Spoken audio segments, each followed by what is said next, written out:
ନମସ୍କାର, welcome to my YouTube channel ଜହ୍ନମାମୁଁ ପୃଷ୍ଠାରୁ ଗପଟିଏ। ଆଜି ମୁଁ ଆପଣମାନଙ୍କ ପାଇଁ ନେଇ ଆସିଛି ଦସ୍ୟୁ ରାଜକୁମାର ଗପଟିର ଭାଗ 10। ଯଦି ଗପଟି ଆପଣମାନଙ୍କୁ ଭଲ ଲାଗେ ତାହେଲେ ଲାଇକ୍ କରିବେ, କମେଣ୍ଟ କରିବେ ଆଉ ଫ୍ରେଣ୍ଡସ୍ମାନଙ୍କ ସହିତ ସେୟାର କରିବେ। ବୀରସିଂହର ଅମୃତପୁର ଅଭିଯାନ ବ୍ୟର୍ଥ ହେଲା। ଆକସ୍ମିକ ବନ୍ୟାରେ ସୈନ୍ୟଦଳ ଭାସିଗଲେ। ନୂଆ ସୈନ୍ୟବାହିନୀ ଗଠନ କରିବା ମାନସରେ ଓ ଚନ୍ଦ୍ରହାଟରୁ ଅସ୍ତ୍ରଶସ୍ତ୍ର କିଣିବା ନିମନ୍ତେ ସେ ନିଜ ରାଜ୍ୟରେ ଉତ୍ପାଦିତ ଧାନ ଚାଉଳ ବାହାରକୁ ରପ୍ତାନି କରିବାକୁ ଚେଷ୍ଟା କଲା। ବିଦ୍ରୋହୀ ଯୁବକ ଦଳ ସେଥିରେ ବାଧା ଦେଲେ। ତାପରେ ବସନ୍ତ ଋତୁରେ ସାରା ବଣ ସ୍ୱର୍ଗପମ ପୁଷ୍ପରାଜ୍ୟରେ ପରିଣତ ହେଉଥାଏ। ଗଛଲତା ଉପରେ ଢେଉ ଢେଉ ରଙ୍ଗ ଖେଳୁଥାନ୍ତି। କୋଇଲିମାନେ ଅବିଶ୍ରାନ୍ତ କୁଜନରେ ମାତିବା ବେଳକୁ ଅନ୍ୟ ପକ୍ଷୀମାନେ ବା ବାଦ୍ ପଡ଼ିବେ କିଆଁ? ଶିଶୁ ରାଜପୁତ୍ର ବଣକୁ ଆସିବା ଦିନରୁ ବଣର ଶୋଭା ବଢ଼ି ଯାଇଥାଏ। ରାଜପୁତ୍ରଙ୍କୁ ଆସି 6 ବର୍ଷ ହେଲାଣି। ସନ୍ନ୍ୟାସୀ ଜୟାନନ୍ଦ ତାଙ୍କ ନାମକରଣ କରିଥାନ୍ତି ସନ୍ଦୀପ। ବଣର ପଶୁପକ୍ଷୀଙ୍କ ଉପରେ ସନ୍ନ୍ୟାସୀଙ୍କର ଅସାଧାରଣ ପ୍ରଭାବ ଥିବା କଥା ପାଠକମାନେ ଜାଣନ୍ତି। ତାଙ୍କର ସେଭଳି ଶକ୍ତି ଥିବା କଥା ଖୁବ୍ କମ୍ ଲୋକ ଜାଣିଥିଲେ। ସନ୍ନ୍ୟାସୀ ମଧ୍ୟ ସେ ଶକ୍ତି ଖୁବ୍ ଦରକାର ନହେଲେ ପ୍ରୟୋଗ କରୁନଥିଲେ। ବର୍ତ୍ତମାନ ସନ୍ନ୍ୟାସୀ ଧୀରେ ଧୀରେ ତାଙ୍କର ସେ ଶକ୍ତି ସନ୍ଦୀପଙ୍କୁ ଦେଇଦେଲେ। ସ୍ୱାଭାବିକ ଭାବରେ ବଣର ଜୀବଜନ୍ତୁଙ୍କ ସହ ସନ୍ଦୀପ ଏପରି ଆଚରଣ କରୁଥାନ୍ତି। ସତେ ଅବା ସେମାନେ ତାଙ୍କରି ଭଳି ମଣିଷ। ଆଉ ପଶୁପକ୍ଷୀମାନେ ସନ୍ଦୀପଙ୍କୁ ଦେଖିଲେ ଖୁସି ହୋଇଯାଉଥିଲେ। ହରିଣମାନେ ଆସି ତାଙ୍କ ପାଖରେ ଗେହ୍ଲେଇ ହେଉଥିଲେ। ମୟୂରମାନେ ତାଙ୍କୁ ସେମାନଙ୍କ ନାଚ ଦେଖାଇବାକୁ ଭାରି ସୁଖ ପାଉଥିଲେ। ରାଜପୁତ୍ର ବି ସମସ୍ତଙ୍କୁ ସମାନ ସ୍ନେହପୂର୍ଣ୍ଣ ବ୍ୟବହାର ଦେଖାଉଥିଲେ। ବଣରେ ଥାଏ ଭୋଳା ନାମରେ ସୁନ୍ଦର ହାତୀ। ବଣମୂଲକର ସବୁ ହାତୀଙ୍କ ଉପରେ ସେ ହେଲା ସର୍ଦ୍ଦାର। ଭୋଳା ଆସି ପ୍ରତିଦିନ ଅନ୍ତତଃ ଥରେ ସନ୍ଦୀପ ସହ ଦେଖା କରିବ ହିଁ କରିବ। ଯଦି ସନ୍ଦୀପଙ୍କର ହାତୀ ଚଢ଼ି ବୁଲିବାକୁ ମନ ହେବ ତେବେ ସେ ନିଜ ହାତ ଦୁଇଟି ତୋଳି ଠିଆ ହେବ। ଭୋଳା ଧୀର ଭାବରେ ତା ଥୋଡ଼ ପାହାଡ଼ ସାହାଯ୍ୟରେ ତାଙ୍କୁ ଟେକି ନେଇ ନିଜ ପିଠିରେ ବସାଇବ। ମଧ୍ୟେ ମଧ୍ୟେ ସୁଧାର ମାଙ୍କଡ଼ଟିଏ ରାଜପୁତ୍ର ପାଖରେ ବସି ତାଙ୍କୁ ତାଙ୍କ ଭାରସାମ୍ୟ ରକ୍ଷା କରିବାରେ ସହାୟତା ହେଉଥାଏ। ସନ୍ନ୍ୟାସୀଙ୍କ ଶୁଆ ମଲ୍ଲୀ ସେମାନଙ୍କ ମୁଣ୍ଡ ଉପରେ ଉଡ଼ି ଚାଲିଥାଏ। ଭାଲୁକି ତ ପ୍ରଥମରୁ ରାଜପୁତ୍ରଙ୍କର ଅଭିଭାବକ ଭଳି ଆଚରଣ କରୁଥାଏ। ବଣ ଭିତରୁ କେତେ କିସମର ସୁସ୍ୱାଦୁ ଫଳ ତୋଳି ଓ ମୂଳମାନ ଖୋଳି ସେ ଆଣି ରାଜପୁତ୍ରଙ୍କୁ ପରଷି ଦେଉଥାଏ। କେବେ କେବେ ସେ ମଧୁର ଆଖୁମାନ ସଂଗ୍ରହ କରି ଆଣୁଥାଏ। ଆଉ ମାଙ୍କଡ଼ମାନେ ବଡ଼ ବଡ଼ ପାଚିଲା ପିଜୁଳି ଓ ଆମ୍ବ ଦୂର ଦୂରାନ୍ତରରୁ ଆଣି ତାଙ୍କୁ ସମର୍ପି ଦେଉଥାନ୍ତି। ସନ୍ଦୀପ ବାଘ ଛୁଆମାନଙ୍କ ସହ ଖେଳିବାକୁ ଖୁବ୍ ସୁଖ ପାଉଥାନ୍ତି। ବିଶେଷତଃ ଲୁଚୁକାଳି ଖେଳ। ସେମାନଙ୍କ ସହ କୁସ୍ତି କରି ସେ ଘାସରେ ଗଡ଼ିବାର ଦୃଶ୍ୟ ପ୍ରାୟ ଦେଖିବାକୁ ମିଳୁଥାଏ। ପ୍ରଭାତରେ ଝରଣାରେ ସ୍ନାନ ସମାପନ କରି ରାଜପୁତ୍ର ସନ୍ନ୍ୟାସୀଙ୍କ ପାଖରେ ବସି ଧ୍ୟାନ ଓ ପ୍ରାର୍ଥନା ଶିଖୁଥାନ୍ତି। ସନ୍ନ୍ୟାସୀ ତାଙ୍କୁ ଲେଖାପଢ଼ା ମଧ୍ୟ ଶିଖାଇଲେ। ବଣରେ ରାଜପୁତ୍ରଙ୍କ ହାତ ଧରି ତାଙ୍କୁ ବୁଲାଇ ବୁଲାଇ ଭିନ୍ନ ଭିନ୍ନ ଗଛଲତା ଓ ସେସବୁର ଗୁଣ ସହିତ ସନ୍ନ୍ୟାସୀ ତାଙ୍କ ପରିଚୟ କରାଇ ଦେଉଥାନ୍ତି ଓ କହୁଥାନ୍ତି ସୁନ୍ଦର ପ୍ରକୃତିକୁ ଆମେ ଶ୍ରଦ୍ଧା କରି ଶିଖିବା ଉଚିତ। ମଣିଷ ଆଗରୁ ପ୍ରକୃତିର ସୃଷ୍ଟି। ପ୍ରତି ମୁହୂର୍ତ୍ତରେ ଗଛମାନେ କେଡ଼େ ଚମତ୍କାର ଯାଦୁ କରୁଥାନ୍ତି। ଚମ୍ପା ଫୁଲ ଗୋଟାଏ ପ୍ରକାର ରଙ୍ଗ ଓ ବାସ୍ନା ପରିବେଷଣ କରୁଛି ତ ମଲ୍ଲୀ ଫୁଲ ଆଉ ଏକ ପ୍ରକାର। ଅଥଚ ଉଭୟେ ସେହି ଏକା ମାଟି ପାଣି ସୂର୍ଯ୍ୟାଲୋକ ଓ ପବନ ଉପରେ ନିର୍ଭର କରୁଛନ୍ତି। ଏହା ଯଦି ଯାଦୁ ନୁହେଁ, ଯାଦୁ ତେବେ କ'ଣ? ଗୋଟାଏ ଗଛରେ ଆମ୍ବ ଫଳୁଛି ତ ଆଉ ଗୋଟାକରେ ପଣସ, ଅଥଚ ଉଭୟଙ୍କ ଭିତ୍ତି ଏକ। ରାଜପୁତ୍ର ସନ୍ଦୀପ ଗଭୀର ମନୋଯୋଗ ସହକାରେ ସନ୍ନ୍ୟାସୀଙ୍କ କଥା ଶୁଣୁଥାନ୍ତି। ଗଛଲତା ପଶୁପକ୍ଷୀଙ୍କୁ ସେ ଅଧିକରୁ ଅଧିକ ଭଲ ପାଇବାକୁ ଶିଖୁଥାନ୍ତି। ସନ୍ନ୍ୟାସୀ ଆହୁରି ବି କହୁଥାନ୍ତି, ପୁଅ, ଆଉ ଗୋଟାଏ କଥା ଲକ୍ଷ୍ୟ କରୁଥିବୁ। ଏ ଗଛମାନେ ଆମକୁ ଏତେ ଦିଅନ୍ତି ଅଥଚ ଆମଠୁ କିଛି ଆଶା କରନ୍ତି ନାହିଁ। ତୁ ଫଳଟିଏ ବା ଫୁଲଟିଏ ତୋଳିଲେ ବଦଳରେ ଗଛଲତା କିଛି ମାଗିବେ ନାହିଁ। ଦେବାରେ ସେମାନଙ୍କ ଆନନ୍ଦ, ଆମ ଆନନ୍ଦରେ ସେମାନଙ୍କ ଆନନ୍ଦ। ମଣିଷ ଯଦି ପ୍ରକୃତିର ଏହି ଗୁଣ ଆୟତ୍ତ କରିପାରନ୍ତା ତେବେ ସମାଜ ସ୍ୱର୍ଗରେ ପରିଣତ ହୁଅନ୍ତା। ସୂର୍ଯ୍ୟାସ୍ତ ବେଳେ ସନ୍ନ୍ୟାସୀ ରାଜପୁତ୍ରଙ୍କୁ ପାହାଡ଼ ଉପରକୁ ନେଇଯାଉଥିଲେ। କ୍ରମେ ନକ୍ଷତ୍ରମାନେ ଫୁଟି ଉଠିଲେ।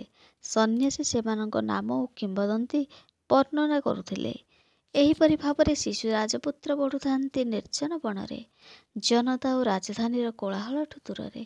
ରାମକୃଷ୍ଣ, ନଚିକେତା, ଧ୍ରୁବ ଏମାନଙ୍କ କାହାଣୀ ଶୁଣି ରାଜପୁତ୍ର ବୁଝିଲେ ଯେ ପ୍ରତ୍ୟେକ ଶିଶୁର ବାପା ମା ଥାଆନ୍ତି। ସେଦିନେ ସନ୍ନ୍ୟାସୀଙ୍କୁ ପଚାରିଲେ, ମୋ ବାପା କିଏ, ମା କିଏ? ଶିଶୁଟିଏ ପାଇଁ ବାପା ମା କାହିଁକି ଲୋଡ଼ା ହୁଅନ୍ତି?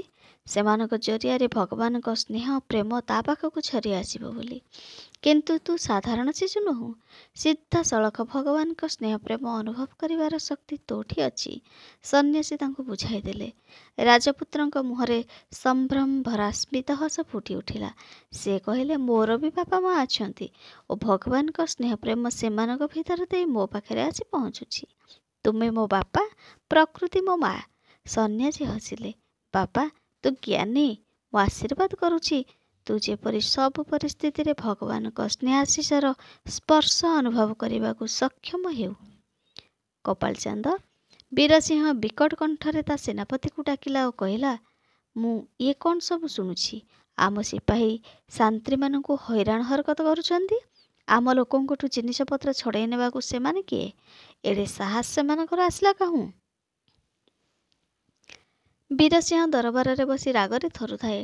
ତା ସିପାହୀମାନେ କୃଷକମାନଙ୍କଠୁ ଧାନ ଜବତ କରି ବୋହି ନେଲା ବେଳେ ବାରମ୍ବାର ବିଦ୍ରୋହୀ ଯୁବକମାନେ ସେମାନଙ୍କ ଉପରକୁ ଝାମ୍ପ ଦେଇ ଧାନତକ ଛଡ଼ାଇ ନେଇ ଗାଁ ଲୋକଙ୍କ ଭିତରେ ବାଣ୍ଟି ଦେବାର ସମ୍ବାଦ ମିଳୁଥାଏ।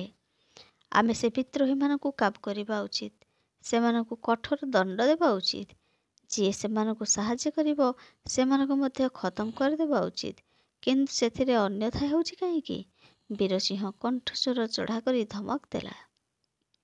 କିନ୍ତୁ କପାଳଚାନ୍ଦ କିଛି ଉତ୍ତର ଦେବା ପୂର୍ବରୁ ଝରକା ଭିତର ଦେଇ ସାଇଁକିନା ତୀରଟିଏ ଆସି କାନ୍ଥ ଦେହରେ ବାଜି ତଳେ ପଡ଼ିଲା। ତୀରର ମୁନ ତୀକ୍ଷ୍ଣ ନଥିଲା, ସେଥିରେ ଖଣ୍ଡିଏ କନାଗୁଡ଼ା ହୋଇଥିଲା। ସେଭଳି ତୀର କାହାକୁ ଆଘାତ କରିବା ଉଦ୍ଦେଶ୍ୟରେ ଉଦ୍ଦିଷ୍ଟ ନୁହେଁ। ସାଧାରଣତଃ ସେଥିଯୋଗେ କିଛି ବାର୍ତ୍ତା ଆସିଥାଏ। ବୀରସିଂହ ଆଶ୍ଚର୍ଯ୍ୟ ହୋଇ ଠିଆ ହୋଇ ପଡ଼ିଲା। ପାତ୍ର ମିତ୍ର ସମସ୍ତେ ଠିଆ ହୋଇ ପଡ଼ିଲେ। କପାଳଚାନ୍ଦ ତୀରଟି ଉଠାଇ ଆଣିବାକୁ ଯାଉଥିଲା। ବୁଦ୍ଧୁ ଭଳି କାମ କରୁନାହିଁ, ବୀରସିଂହ ଧମକ ଦେଲା। କପାଳଚାନ୍ଦ ସ୍ତବ୍ଧ ହୋଇ ରହିଗଲା। ଯେତେ ହେଲେ ସେ ସେନାପତି, ପୁରା ଦରବାର ଭିତରେ ତାକୁ ବୁଦ୍ଧୁ ବୋଲି କୁହାହେଲା। ଏହା ତାକୁ କିପରି ସୁଖକର ଲାଗନ୍ତା? ତୀର କିଏ ମାରିଛି ଆଗେ ଦୌଡ଼ି ଯାଇ ସେ କଥା ଦେଖ। ନଅରର ଏତେ ପାଖକୁ ଆସି ଝରକା ଲକ୍ଷ୍ୟ କରି ତୀର ମାରିପାରିବା କମ୍ ସାହସ ଓ ଔଦ୍ଧତ୍ୟର କଥା ନୁହେଁ। ତାକୁ ଯଦି ଆମ ଦୁର୍ଗରକ୍ଷୀମାନେ ଧରିଥିବେ ତ ଭଲ କଥା, ନହେଲେ ସଙ୍ଗେ ସଙ୍ଗେ ଧରିବାର ଚେଷ୍ଟା କର। ଦୌଡ଼, ଦୌଡ଼। ବୀରସିଂହ ହାତ ଦେଖାଇ ନିର୍ଦ୍ଦେଶ ଦେଲା। କପାଳଚାନ୍ଦ ତତ୍କ୍ଷଣାତ୍ ଦରବାରରୁ ବାହାରିଗଲା। ଆଉ କେତେଜଣ ରାଜକର୍ମଚାରୀ ମଧ୍ୟ ତାକୁ ଅନୁସରଣ କଲେ। ବର୍ତ୍ତମାନ ଦେଖାଯାଉ ତୀର କି ସନ୍ଦେଶ ଆଣିଛି, ବୀରସିଂହ କହିଲା। ଜଣେ ଅମାତ୍ୟ ତୀରଟି ଉଠାଇ ଆଣି କନାଖଣ୍ଡିକ ଖୋଲି ତହିଁ ଭିତରେ ଥିବା ଭୁଜପତ୍ର ବାହାର କଲେ।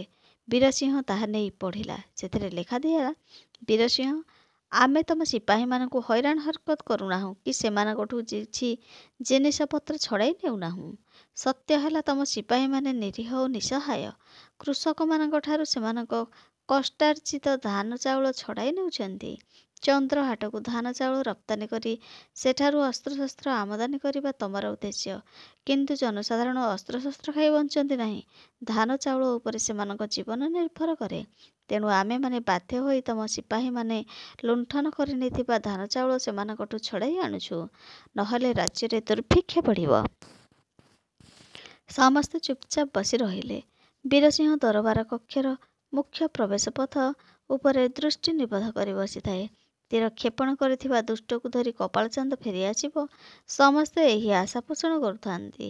କିନ୍ତୁ କପାଳଚାନ୍ଦର ଦେଖା ନଥାଏ। ବୀରସିଂହର ମୁହଁ ରାକ୍ଷସ ଭରି ବିକଟ ହୋଇ ଆସୁଥାଏ। ସେ କହିଲା, ଏଠି ଦରବାର ଭିତରେ ନିଶ୍ଚୟ ଶତ୍ରୁପକ୍ଷର କୌଣସି ଗୁପ୍ତଚର ଥିଲା। ବିଦ୍ରୋହୀମାନେ ଆମ ସିପାହୀମାନଙ୍କୁ ହଇରାଣ କରୁଥିବା ବିଷୟରେ ଆମେ ଆଲୋଚନା କରୁଥିବାର ଶୁଣି ସେ ବାହାରି ଯାଇ ନିଜେ ଏ ଚିଠି ଲେଖି ତୀର ଦ୍ୱାରା ପଠାଇଛି, କିମ୍ବା ଆଉ କାହାକୁ କହିବା ଦ୍ୱାରା ସେ ଏ କାମ କରିଛି। ଏହା ବାସ୍ତବିକ ଆଶ୍ଚର୍ଯ୍ୟର କଥା, ବରଂ ଭୀଷଣ ସାଂଘାତିକ କଥା। ସେ ଦୁଷ୍ଟକୁ ଘୋଷାଡ଼ି ଆଣ। ନା, ଘୋଷାଡ଼ି ନ ଆଣି ମାରି ପକାଅ। ନା ନା, ରୁହ, ମାରି ପକାଅ ନାହିଁ। ପ୍ରଥମେ ତାଠୁ ଶତ୍ରୁପକ୍ଷ ସମ୍ପର୍କରେ ସବୁ କଥା ବାହାର କରିନିଅ।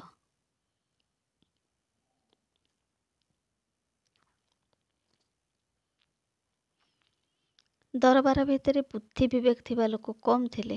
ଯେଉଁ କେତେଜଣ ଥିଲେ ସେମାନେ ବୁଝିଲେ ବୀରସିଂହ ବାତୁଳ ଭଳି ଗପୁଛି। ଘୋଷାଡ଼ି ଆଣିବା, ମାରି ପକାଇବା କଥା ବାହାର କରିବା ଏସବୁ ତ ପର କଥା।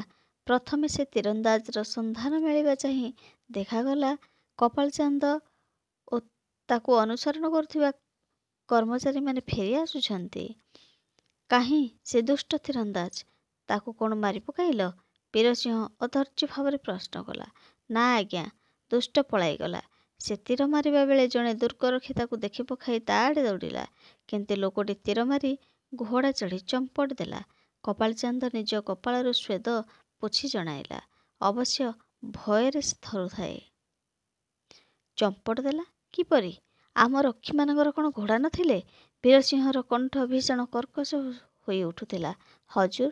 ରକ୍ଷୀଟି ଘୋଡ଼ାଶାଳାକୁ ଯାଇ ଘୋଡ଼ା ବାହାର କରି ଲୋକଟିର ଅନୁଧାବନ କରିବାକୁ ଗଲା ଯେ ସେତେବେଳକୁ ଲୋକଟି ଅଦୃଶ୍ୟ ହୋଇଯାଇଥିଲା। କପାଳଚାନ୍ଦ ଜଣାଇଲା। ଅଦୃଶ୍ୟ ହୋଇଗଲା? ସେ କ'ଣ ଭୂତ? କପାଳଚାନ୍ଦ ବିଦ୍ରୂପ କରି ପୁଣି କହିଲା। ସେ ରକ୍ଷୀକୁ ପ୍ରାଣଦଣ୍ଡ ଦିଅ। ହଁ, ରୁହ ରୁହ, ସେ ଘୋଡ଼ାଟିକୁ ମଧ୍ୟ ପ୍ରାଣଦଣ୍ଡ ଦିଅ। ବୀରସିଂହ ଆଦେଶ ଦେଲା। ଉପସ୍ଥିତ ଅମାତ୍ୟ ଓ କର୍ମଚାରୀମାନେ ପରସ୍ପର ଅନାଇଲେ। ବୀରସିଂହର ମୁଣ୍ଡ ଠିକ୍ ଅଛି ତ? କେହି କେହି ସନ୍ଦେହ କଲେ ଠିକ୍ ନାହିଁ। ଏହାପରେ କ'ଣ ଘଟିଲା ଆଗକୁ ଜାଣିବା ପାଇଁ ଚ୍ୟାନେଲଟିକୁ ସବସ୍କ୍ରାଇବ୍ କରନ୍ତୁ।